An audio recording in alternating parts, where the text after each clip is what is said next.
So, Jordan, tell us, what are the 5 steps that you recommend entrepreneurs in order to make the first million? I mean, I think the first one, and I don't want to make it sound so obvious, but you need to be able to solve a problem that actually needs to be solved.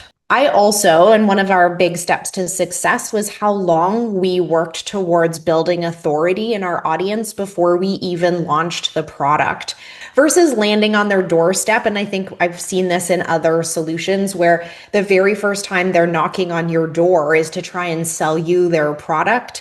We actually spent a year nurturing our audience before we released the product. So by the time it landed on their doorstep, they were ready to buy. But number 4 for us was actually to keep our current customers really satisfied and happy. We run on a recurring revenue model. And so it wasn't good enough for us to just chase new business all the time without ensuring that our current customers were super happy and that they would never leave.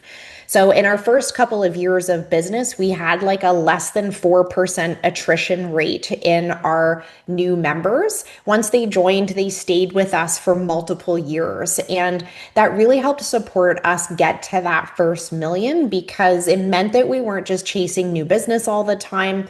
And it meant that we had some recurring revenue that we could actually count on from year to year. And then number 5 for me, like I grew this business while I was a practicing doctor.